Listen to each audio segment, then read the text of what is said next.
है कि हमें किस तरीके से समझ में आ रहा है। तो वो वाली जो नींद है ना, वो वाली नींद से जागो आप। देखो सो रहा है क्या पीछे वाला, नीचे क्या है, वो चीजों को ध्यान में दो, अभी टाइम है हमारा, ठीक है, करेंगे। आई होप सो कि आप सब लोग करेंगे वैसे टाइप से, है ना। बेसिक चीजों को छोड़ना नहीं, बेसिक चीजें इंपॉर्टेंट है सबसे पहले, वो आएंगे तो अगला वाला समझ में आएगा, अदरवाइज सारा ऐसे ही चलता रहेगा, ठीक है।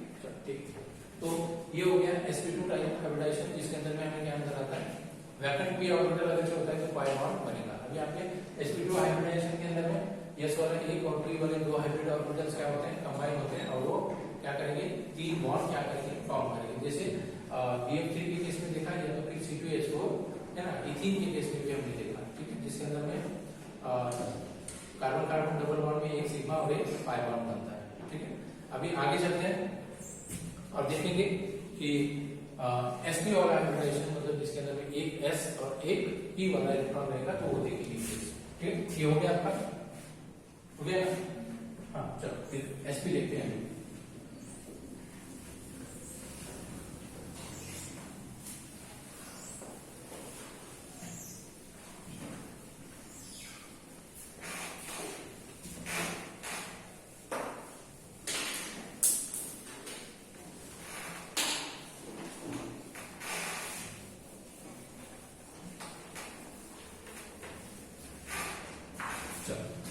sp के अंदर में क्या है कि एक s वाला रहेगा और एक p वाला रहेगा। जैसे फॉर एग्जांपल मानो CH ट्रिपल बॉन्ड क्या रहेगा, CH ट्रिपल बॉन्ड CH, है ना, इसको इथाइन भी कहते हैं हम लोग, या एसिटाइलिन भी कहते हैं, है ना। क्या बोलेंगे इसको, इथाइन, है ना, फॉर्मेशन ऑफ इथाइन मॉलिक्यूल, बराबर। अब यहाँ पे जो कार्बन कार्बन ट्रिपल बॉन्ड नजर आता है, तो वहां पे 2 पाई बॉन्ड रहेंगे और एक सिग्मा बॉन्ड, 2 पाई बॉन्ड और एक सिग्मा बॉन्ड। और याद रखना है और एक चीज कि जो हाइब्रिडाइजेशन हम लोग देख रहे हैं ना, sp3 sp2 sp, यहाँ पे तो यहाँ पे याद रखिए कि जितना परसेंटेज ऑफ s कैरेक्टर जो होता है, ये s कैरेक्टर क्या होता है मैं आपको बताता हूँ थोड़ी देर के लिए। देखो यहाँ पे मानो CH ट्रिपल बॉन्ड CH, है ना, तो ये sp आएगा, है ना। फिर लिखो CH2 डबल बॉन्ड CH2, ये क्या आएगा, है ना।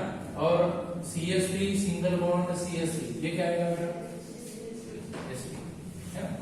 अब यहाँ पे हम लोग परसेंटेज ऑफ s कैरेक्टर देखेंगे, क्या देखेंगे, परसेंटेज ऑफ s कैरेक्टर। अब याद रखिए जितना परसेंटेज ऑफ s कैरेक्टर बढ़ेगा उतना वो बॉन्ड क्या होगा, स्ट्रॉन्ग होता जाएगा और रोटेशन नहीं होगा। बात समझ में आ रही है। देखो sp बॉन्ड के अंदर में अब यहाँ पे क्या नजर आता है, आउट ऑफ 100% 50% किसका है, s का है। मतलब 2 इलेक्ट्रॉन है तो एक इलेक्ट्रॉन कहां से आ रहा है, s से आ रहा है, और दूसरा इलेक्ट्रॉन p से आ रहा है। मतलब परसेंटेज ऑफ s कैरेक्टर कितना हो गया, 50% लिख सकते हैं हम लोग, है ना। अब यहाँ पे देखो परसेंटेज ऑफ s कैरेक्टर आता है 33.33, आएगा ना, ये नहीं आएगा, तो मैं कह रहा हूँ इसलिए आएगा, आगे, ठीक। और यहाँ पे अगर से देखते हैं तो ये आता है सिर्फ 25%, बराबर। तो यहाँ पे परसेंटेज ऑफ s कैरेक्टर क्या है, मोर, तो ये बॉन्ड भी कैसा रहेगा, स्ट्रॉन्गर रहेगा, रोटेशन नहीं होगा, कार्बन कार्बन रोटेशन नहीं होगा। याद रखना है कार्बन रोटेशन अगर से पॉसिबल है तो सिर्फ और सिर्फ किसमें पॉसिबल होता है, जहाँ पे कार्बन कार्बन सिंगल बॉन्ड होता है वहीं पे पॉसिबल होता है, कार्बन कार्बन डबल या ट्रिपल में नहीं होता, है ना। कोई चीज को अगर से घुमाना है तो यहाँ पे ये सिंगल बॉन्ड नजर आ रहा है, तभी मैं इसको घुमा सकता हूँ, है ना। अभी इसके साथ में पैरेलल अगर से मैं और एक बॉन्ड लगा दूं तो वो घूमेगा, नहीं घूमेगा। जैसे आप लोग गाड़ी देखते हैं ना, हम लोग 8 टायर वाली 10 टायर वाली, उसके नीचे पाइप होता है जिसको एक्सेल कहते हैं या व्हाटएवर जो भी कहते हैं, तो क्या होता है, सिंगल होता है इसलिए वो रोटेट होता है। जैसे जैसे गाड़ी आगे चलती है तभी वो सिंगल होता है इसलिए रोटेट होता है। मान लो कि उसके जगह में हम लोग 2 अगरचे, है ना, एक्सेल अगरचे लगा दें, रोटेट होंगे एट ए टाइम, 2 रोटेट होते हैं, नहीं होंगे, है ना। तो यहाँ पे रोटेशन भी क्या होता है, कार्बन कार्बन सिंगल बॉन्ड में ही रोटेशन पॉसिबल होता है, बराबर, और कार्बन कार्बन डबल में रोटेशन पॉसिबल नहीं होता। आगे समझ में? तो यहाँ पे कार्बन कार्बन ट्रिपल बॉन्ड होता है, तो यहाँ पे एनर्जी क्या लगेगी, ज्यादा लगेगी, है ना, तो स्ट्रॉन्गर बॉन्ड रहेगा यहाँ पे, क्योंकि 3 बॉन्ड आते हैं एक ही टाइम, और यहाँ पे सिंगल होता है ना।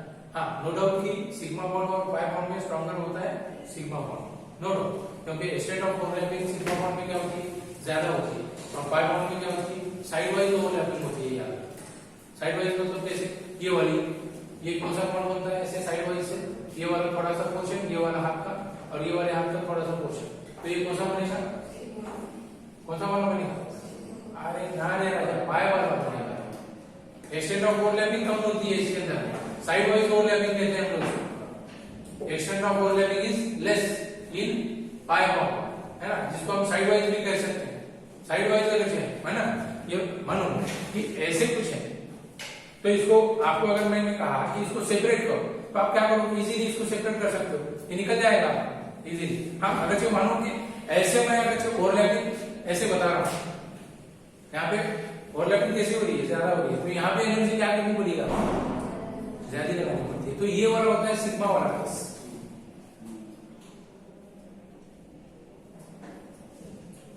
आगे समझो, ये वाला कौन सा होता है, सिग्मा वाला केस रहेगा, तो यहाँ पे एनर्जी आपको सिंगल बॉन्ड के लिए ज्यादा एनर्जी लगानी पड़ेगी, बात समझ में आ रही है। हाँ, पाई बॉन्ड इजीली ब्रेक होगा, अगर मानो कि कार्बन कार्बन डबल बॉन्ड है, तो यहाँ पे सिग्मा बॉन्ड ब्रेक नहीं होगा, कौन सा बॉन्ड ब्रेक होगा, पाई बॉन्ड ब्रेक होते हैं याद रखना। अगर सिग्मा और पाई बॉन्ड है, तो पहले कौन से बॉन्ड ब्रेक होंगे, पाई बॉन्ड ब्रेक होंगे, फिर लास्ट में कौन सा बॉन्ड ब्रेक होगा, सिग्मा बॉन्ड ब्रेक लास्ट में, बात समझ में आ रही है, ठीक है, ओके। हाँ, यहाँ पे अगर तीनों कलेक्टिवली अगर है, तो परसेंटेज ऑफ एस कैरेक्टर बढ़ जाता है, तो एनर्जी ज्यादा लगानी पड़ती है यहाँ, ठीक है। चलो, तो अब यहाँ पे कौन सा केस देखना है अपना, कार्बन कार्बन ट्रिपल बॉन्ड का केस देखना है, मतलब sp2 हाइब्रिडाइजेशन देखना है। अब यहाँ पे सिंपल याद रखिए कि यहाँ पे अगर मैं ऐसे मॉलिक्यूल ड्रॉ करता हूँ, कौन सा, carbon carbon single triple bond और कार्बन हाइड्रोजन सिंगल बॉन्ड, है ना, तो यहाँ पे मॉलिक्यूल क्या नजर आता है, एक ही प्लेन में नजर आता है, कैसा नजर आता है, एक ही प्लेन में नजर आता है, तो इसको हम बोल सकते हैं प्लेनर, क्या बोल सकते हैं, प्लेनर, क्योंकि एक ही प्लेन में, जिसको हम लीनियर भी कह सकते हैं, क्या बोल सकते हैं, लीनियर, मतलब एक ही लाइन में आएगा, है ना, प्लेनर तो होगा लेकिन लीनियर होगा, एक ही लाइन में पूरा, सारे के सारे एक ही लाइन में, बराबर, सारे के सारे, इधर वाला एक हाइड्रोजन रहेगा, इस वाला एक हाइड्रोजन रहेगा, यहाँ पे कार्बन कार्बन ट्रिपल बॉन्ड रहेगा, बात समझ में आ रही है, ठीक है। तो यहाँ पे याद रखिए ये प्लेनर रहेगा। अब यहाँ पे बताओ कि इसका बॉन्ड एंगल क्या होगा,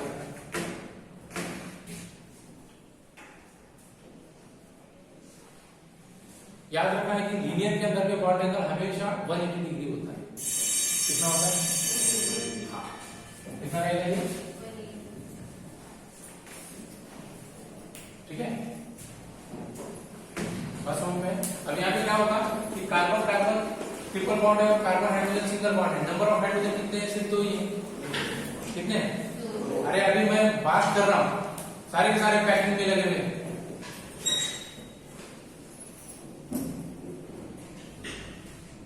कितने, 2 हाइड्रोजन, है ना, मतलब अब यहाँ पे कार्बन के अंदर में वैकेंट p ऑर्बिटल कितने मिलेंगे, सिंगल इलेक्ट्रॉन वाले 2 रहेंगे, अभी वैसे ही बच गए, बाकी सिर्फ एक s वाला आएगा और एक p वाला आएगा, और कौन सा p वाला कौन सा आएगा, एक s 2s वाला, और p में का एक आएगा जो 2px वाला रहेगा, और 2py और 2pz क्या रहेंगे, वैकेंट रहेंगे, तो दो जो बॉन्ड होते हैं तो वो क्या करते हैं, 2 पाई बॉन्ड बनाते हैं, है ना, क्योंकि हमें ट्रिपल बॉन्ड में बताया कि एक सिग्मा और 2 क्या होते हैं, पाई बॉन्ड होते हैं, याद रखना।